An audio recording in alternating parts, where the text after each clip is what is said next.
Hi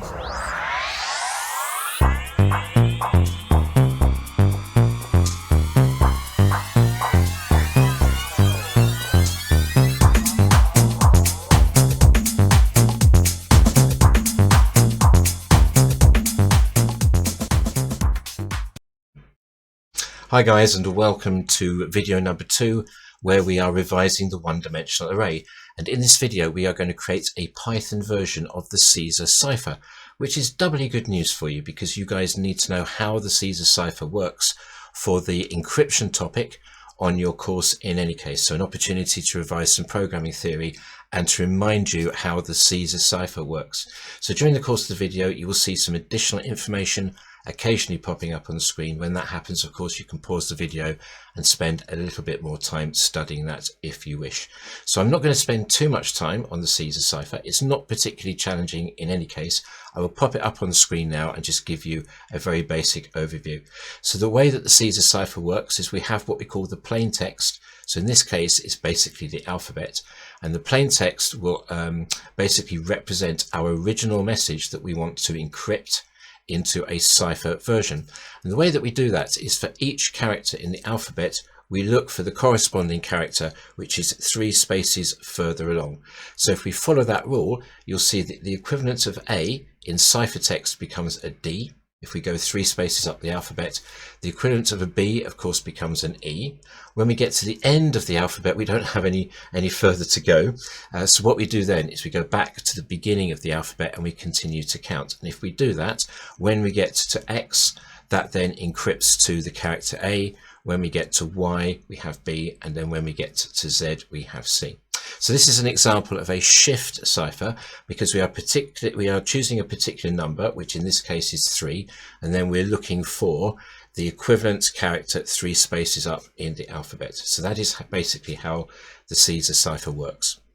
So as you can see on the screen, I've made a start. I've initialized 2 one-dimensional arrays. Now you'll remember in the previous video we worked with initializing empty arrays and we used the none keyword to do that.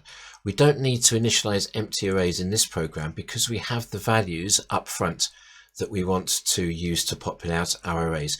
It's essentially reflecting the values that we have with the Caesar Cipher and the slide that you saw a little bit earlier on that I popped up on the screen. So we need to represent the alphabet, and we've done that with our plain array, which I've called plain, and then we need to represent our cipher text equivalent. So I've called that the cipher array, and I've organized these or formatted these on the screen for reasons which I will come to a little bit later on in the video. So even though PyCharm is complaining at me for going too far across the screen, there is a reason why I have done that, and I'm just going to move these up a little bit so that they align. Okay, so I'm going to leave it like that for a moment. Now the next thing I want to do in the video is I just want an opportunity to go through a way of thinking and formatting pseudocode, and in both Python idle and PyCharm you can use a block commenting space to actually create your pseudocode within the IDE. So what I'm going to do to create a block commenting space where I basically have free text, I'm not going to get any syntax errors here, is to use 3 double quotes at the top, 3 double quotes at the bottom, and everywhere in between is essentially free text without there being any syntax checking. So the first thing I'm going to do is I'm going to say get user input, right, because it's the user that's going to give us excuse me, the plain text that we're then going to encrypt. So get user input. Okay, let me just zoom in a little bit so you can see this more clearly. There we go. Right, so get user input. So what are we going to do with the user input? Let's imagine that the user gives us a very simple word like dog, G-O-D. What are we going to do with DOG so that we can take each character in turn and then find the Caesar Cipher equivalent? And you can see here what I'm actually looking for is I'm looking for G, okay, as the encrypted version of the letter D. For O, okay, I want to find R, so that will be the ciphertext or encrypted version of O, and then G, which is here, will give me a J. So in order to be able to do this, I need to be able to isolate each individual character in the string that's input from the user. So I will have dog as a string, but what I really need is D, O, and G, so that I can do that encryption technique. So what I need to do is to be able to isolate each of those characters, and we can do that quite easily because it just so happens that with the Python string data type, the characters are organized in the string in much the same way as values are organized in a one-dimensional array. In other words, they sit at sequential index positions. So with our example, D will sit at index position 0 in the string, O will sit at index position 1, and G will sit at index position 2. Now, if we have that type of structure with this sequential indexing in place, it basically means that we can use a counting loop to simply count through sequentially and access each one of those characters in turn, just like you saw in the previous video where we were talking about accessing individual values in an array using the index position. So what we need to do is we need to iterate a loop. We need to go through each individual character in our input string. So the first thing I'm going to do here is I'm going to make a note of the fact that I need to iterate. So I'm going to say for each char in the user string, okay, loop. And what I always do with my pseudocode is if I'm going to create a block structure like selection or iteration or even subroutines, I always put a marker in for the end of that block so that I know where I'm working to define what happens within that block of code. So what I'm going to do here is I'm going to pop in end, okay, of loop. Okay, so this bit here is the block or the algorithm that I need to be working with inside that particular block, okay, inside the loop. So what do I need to do next? Well, we've now got access to each individual character, which is cool. But if we ask the user to input a sentence, there are going to be characters that we don't need to encrypt. Things like the space character, for example, we don't need to encrypt the space. It will be the same in the Cipher version. I'm also going to include a full stop as well, because it may be the case that our user gives us a full stop without even thinking about it as part of their input. So I'm going to take the full stop and the space character, and I'm basically going to say, if we get to that character, there's an example of that character in our string, we don't need an encryption algorithm. We basically just copy it across to the final version. So everything that happens next is basically if we've got a valid alpha character, A to Z, and nothing else. All right. So what I need to do is I need to check for that. So I'm going to say, okay, if inputs char, all right, does not equal a space, and input char does not equal a full stop. All right, so I'm using a logical operator as a comparison here, and you might want to check, pause the video if you need to, but you might want to check why it is that it's and not or. I'll talk a little bit more about that in a sec. So we want stop. Okay, so underneath here, I'm just going to put a little comment which says, okay, have a valid character to process. Okay, and once again, I'm going to put in here an end marker for my selection block. So I'm going to put in here end if. Okay, and then I know, see, I can find it I'm finding it relatively easy to know whereabouts I need to build up my pseudocode, because I've got structure already reflected in the way that I'm thinking about the solution. Okay, so why is it and? Well, essentially what we're saying here is if the character is not a space and it's also not a full stop, it must be a valid character. So because we're using the negative here, all right, I'm looking at a case where it's not something. I want both of those conditions to be true. I want the character to be not a full stop and not a space as well. And then we know that we have got a valid character. So that's the thinking behind that one. So what happens within our if block then? This is where we're going to be processing some stuff.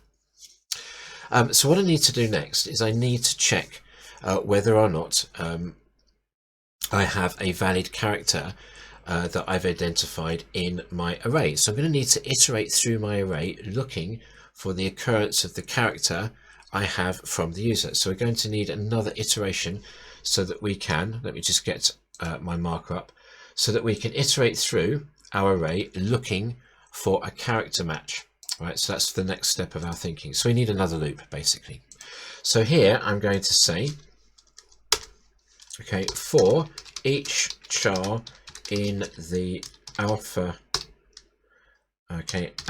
array, okay, loop. Right, so this is the bit where we're iterating through and searching our array for the character that we've been given from the user. And once again, I'm going to put in here end loop.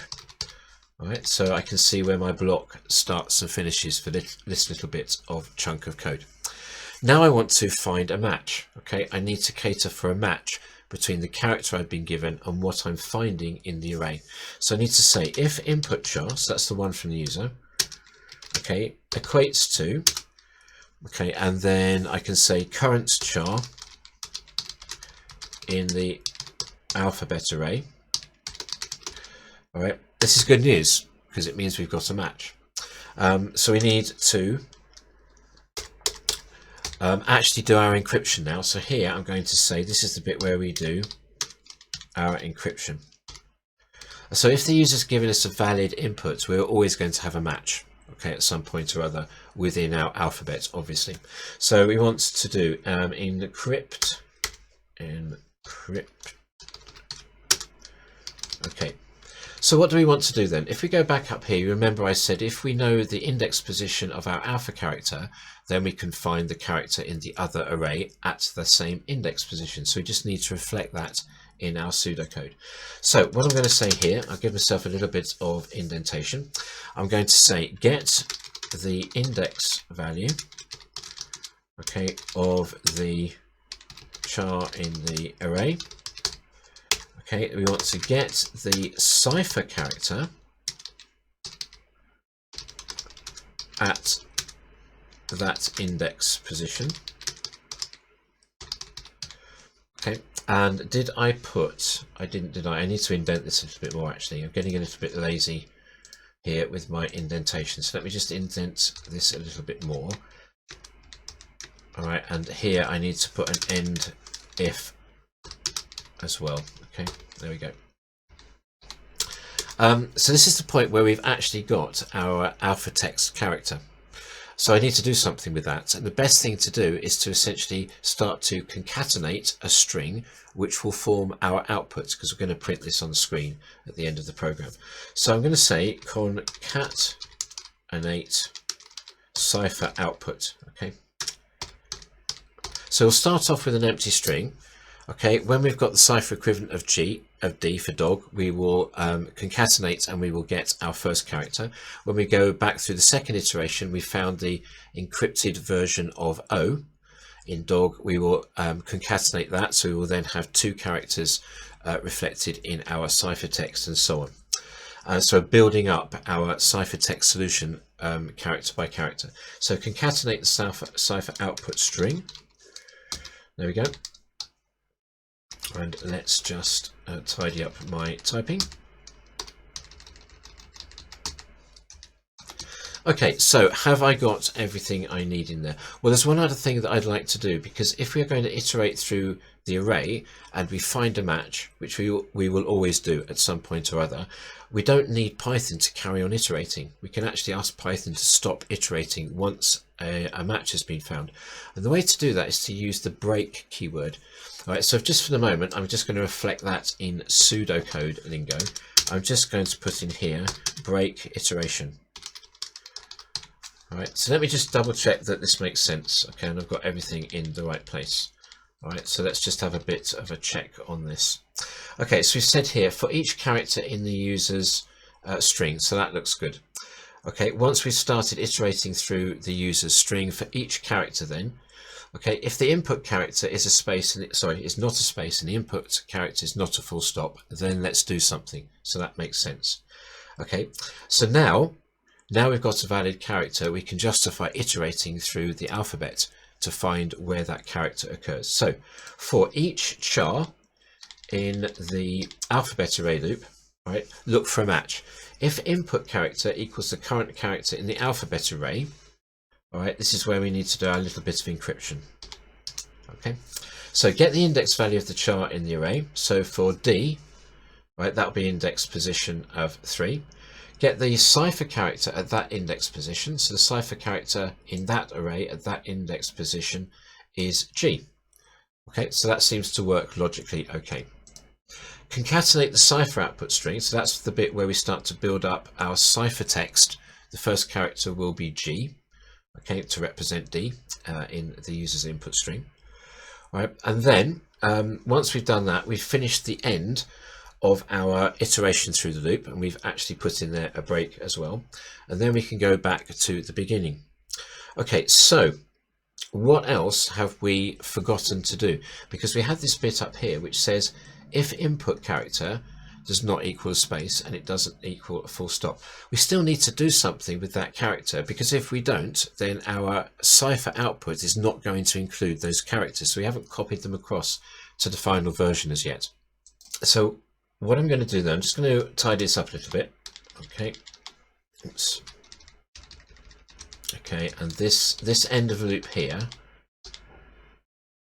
All right, this is our inner loop. Okay, so our inner, I'm going to put in here inner array loop. All right, that's our iteration through.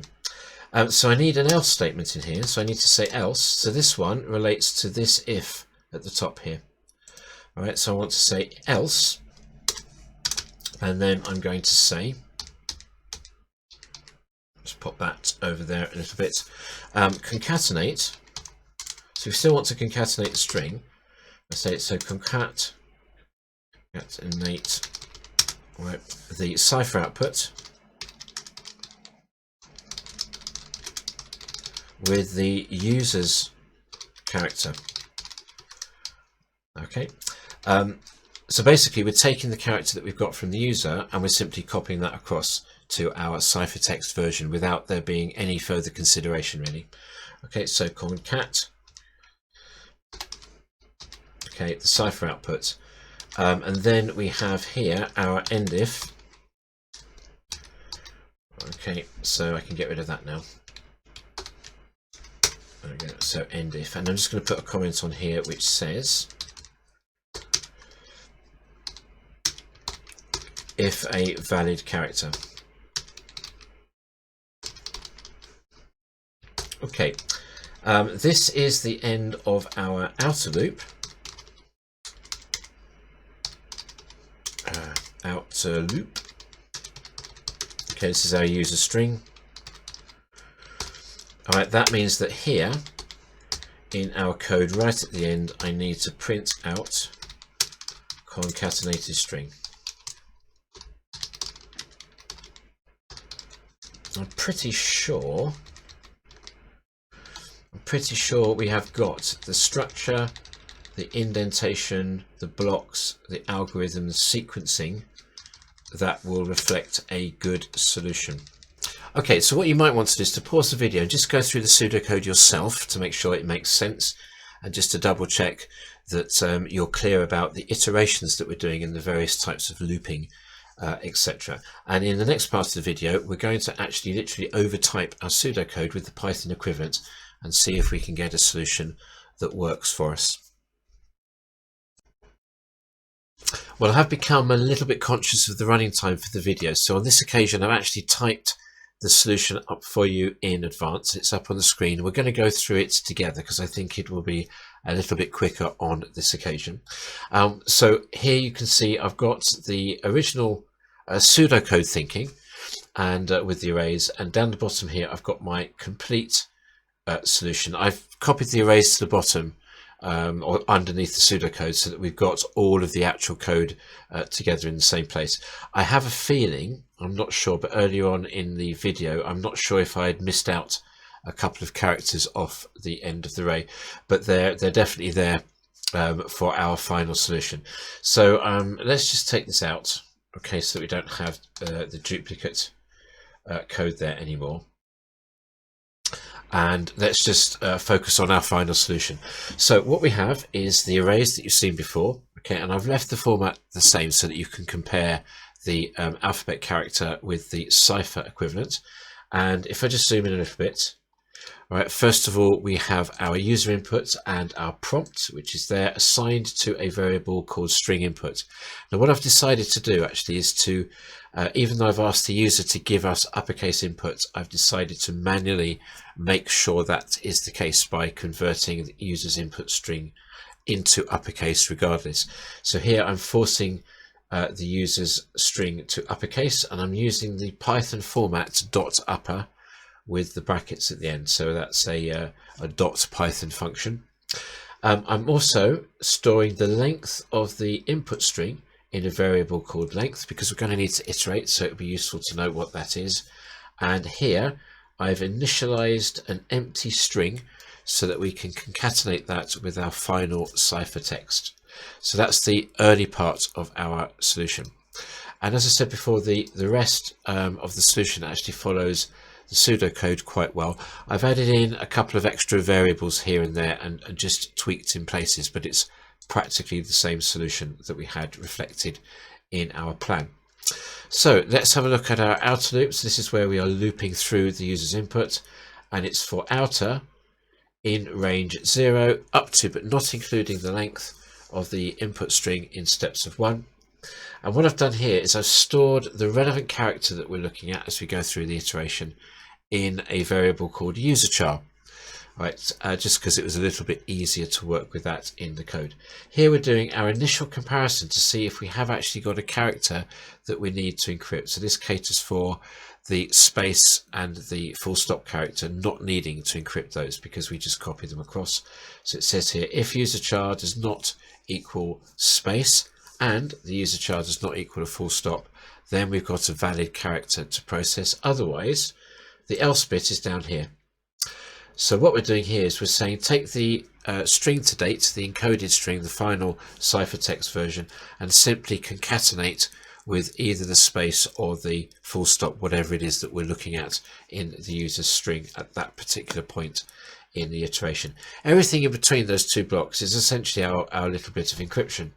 So what we're doing here is we are looping through our plain text array, our alphabet, from 0 up to but not including 26 in steps of 1. And what we're doing here is we're assigning each character of the alphabet that we iterate through, we will assign to a variable called plain char. Okay, so that will include whatever character we're looking at in the array. And then we see if we've got a match. So if the then we also assign, I missed that bit, so let me just get rid of the box.